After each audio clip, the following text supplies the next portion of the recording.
Vijendra D K Shivakumar ಅವರು ಆತ್ಮೀಯರೇ, ಅರೆ ಕಳೆದ ಲೋಕಸಭಾ ಚುನಾವಣೆಯಲ್ಲಿ ನಮ್ಮ ಕಾರ್ಯಕರ್ತರು ಗೊತ್ತಿರಬೇಕು, ಕಳೆದ ಲೋಕಸಭಾ ಚುನಾವಣೆಯಲ್ಲಿ ಬೆಂಗಳೂರು ಗ್ರಾಮಾಂತರ ಏನು ಡಿ ಕೆ ಸುರೇಶ್ ಅವರು ಸಂಸದರಾಗಿ ಗೆದ್ದಿದ್ರು.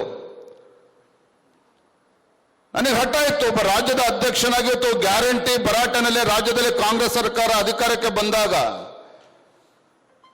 ಅತಿ ಹೆಚ್ಚು ಸಂಸದರನ್ನ ಕರ್ನಾಟಕದಲ್ಲಿ ಮತ್ತೆ ಗೆಲ್ಲಬೇಕು ಅನ್ನುವ ಶಪಥವನ್ನ ಸಂಕಲ್ಪದಿಂದ ನಾನು ಕೂಡ ಪ್ರವಾಸನ ಮಾಡ್ತಾ ಇದ್ದೆ.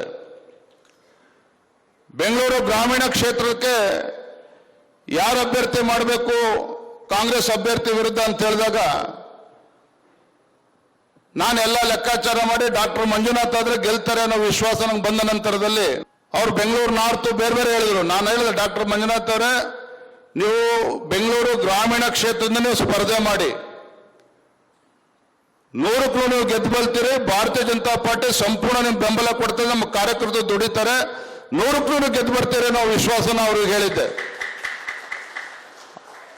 ಒಂದು ಪಕ್ಷದ ಸಂಘಟನೆ, ಕಾರ್ಯಕರ್ತರ ಪರಿಶ್ರಮ, ಡಾಕ್ಟರ್ ಮಂಜುನಾಥ್ ಅವ್ರಿಗಿದ್ದಂತ ಒಳ್ಳೆ ಹೆಸರು, ಇದೆಲ್ಲದರ ಪರಿಣಾಮ ಅವ್ರು ಗೆದ್ದು ಬಂದ್ರು. ಆದ್ರೆ ಏನ್ ಹೇಳ್ತಾರೆ ನಮ್ಮವರು, ವಿಜೇಂದ್ರ ಡಿ ಕೆ ಶಿವಕುಮಾರ್ ಅವ್ರ ಫ್ರೆಂಡ್ಸ್ ಅಂತೇಳಿ. ಈ ರೀತಿ ಮಾತನಾಡೋದ್ರಿಂದ ಪಕ್ಷಕ್ಕೇನು ಲಾಭ ಆಗೋದಕ್ಕೆ ಸಾಧ್ಯ ಇಲ್ಲ. ಪಕ್ಷದ ವರಿಷ್ಠ ಹಿರಿಯರು ನನಗೆ ರಾಜ್ಯದ ಅಧ್ಯಕ್ಷ ಜವಾಬ್ದಾರಿ ಕೊಟ್ಟಾಗ ಈ ರೀತಿ ಕಾಂಗ್ರೆಸ್ ಪಕ್ಷ ಅಥವಾ ಕಾಂಗ್ರೆಸ್ ಪಕ್ಷದ ಮುಖಂಡರ ಒಂದಿಗೆ ದೋಸ್ತಿ ಮಾಡಿಕೊಂಡಿದ್ದು ಸಂಘಟನೆ ಮಾಡೋದಕ್ಕೆ ಸಾಧ್ಯ ಆಗ್ತದ? ಅದು ಕೂಡ ನಾವೊಬ್ಬ ಯಡಿಯೂರಪ್ಪನವ್ರ ಮಗನಾಗಿ ನಾ ರೀತಿ ನಡ್ಕೊಳ್ತೇನೆ ಅಂತ ಭಗವಂತನು ಕೂಡ ಮೆಚ್ಚೋದಕ್ಕೆ ಸಾಧ್ಯ ಇಲ್ಲ. ನಾನು ಯಾಕೆ ಇವೆಲ್ಲವನ್ನು ಕೂಡ ಮುಕ್ತವಾಗಿ ಮಾತನಾಡ್ತಾ ಇದ್ದೇನೆ ಅಂತ ಹೇಳಿದ್ರೆ, ದಾವಣಗೆರೆ ಜಿಲ್ಲೆಯೂ ಸೇರಿ ಇಡೀ ರಾಜ್ಯದಲ್ಲಿ ಪಕ್ಷಾಯುತ ಸಂಘಟನೆ ಮಾಡಬೇಕಾಗಿದೆ. ಮತದಾರರಿಗೆ ಭಾರತೀಯ ಜನತಾ ಪಾರ್ಟಿಯ ಬಗ್ಗೆ ವಿಶ್ವಾಸ ಬರುವ ಮುಂಚಿತವಾಗಿ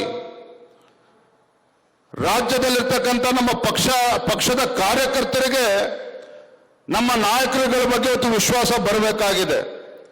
ಯಾವಾಗ ನಮ್ಮ ಕಾರ್ಯಕರ್ತರಿಗೆ ಪಕ್ಷದ ಮುಖಂಡರ ಬಗ್ಗೆ ವಿಶ್ವಾಸ ಬರ್ತದೋ ಸಹಜವಾಗಿಯೇ ಮತದಾರರು ನಮ್ಮ ಪಕ್ಷದ ಬಗ್ಗೆ ವಿಶ್ವಾಸ ಬರ್ತದೆ, ರಾಜ್ಯದಲ್ಲಿ ಭಾರತೀಯ ಜನತಾ ಪಾರ್ಟಿ ಅಧಿಕಾರಕ್ಕೆ ಬರೋದಕ್ಕೆ ಸಾಧ್ಯ ಆಗ್ತದೆ.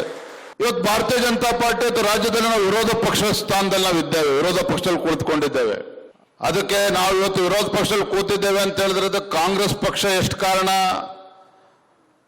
ನಾವೆಷ್ಟು ಕಾರಣ, ಅದು ವಿಶ್ಲೇಷಣೆ ಮಾಡೋದಕ್ಕೆ ಹೋಗೋದಿಲ್ಲ. ಅದೇ ಸ್ವಯಂಕೃತ ಅಪರಾಧದಿಂದ ನಾವು ವಿರೋಧ ಪಕ್ಷ ಸ್ಥಾನದಲ್ಲಿ ಕೂತಿದ್ದೇವೆ ಅಂತಕ್ಕಂಥದ್ದು ಅಲ್ಲಗಳಿದಕ್ಕೆ ಸಾಧ್ಯ ಇಲ್ಲ.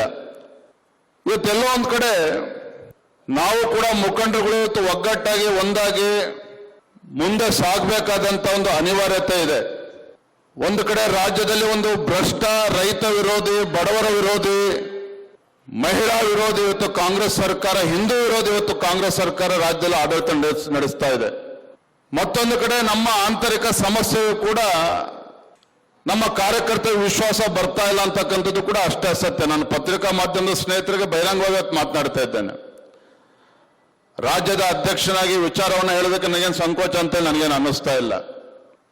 ನೋಡಿ, ಹಿಂದೆ ನಮ್ಮದೇ ರಾಜ್ಯದಲ್ಲಿ ನಮ್ಮದೇ ಸರ್ಕಾರ ಇತ್ತು, ಯಡಿಯೂರಪ್ಪ ಒಳ್ಳೆ ಆಡಳಿತ ನೀಡಿದ್ರು, ಬಸವರಾಜ ಬೊಮ್ಮಾಯಿ ಮುಖ್ಯಮಂತ್ರಿ ಆದರು.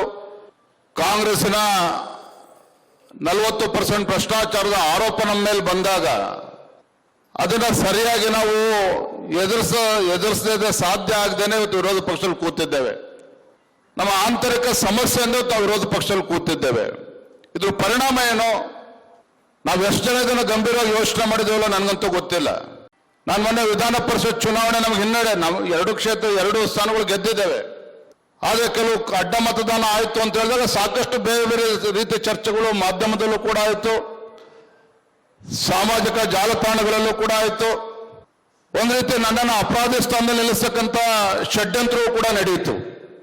ಯಡಿಯೂರಪ್ಪನವರು, ಸಿದ್ದರಾಮಯ್ಯನವರು ಅಂಡರ್ಸ್ಟ್ಯಾಂಡಿಂಗ್ ರಾಜಕಾರಣ, ವಿಜೇಂದ್ರ ಡಿ ಕೆ ಶಿವಕುಮಾರ್ ಅವರು ಅಂಡರ್ಸ್ಟ್ಯಾಂಡಿಂಗ್ ರಾಜಕಾರಣ, ಇದ್ಯಾರು ಹೊರಗಡೆಯವರು ಮಾತನಾಡೋದಿಲ್ಲ, ನಮ್ಮವರು ಮಾತನಾಡೋದು.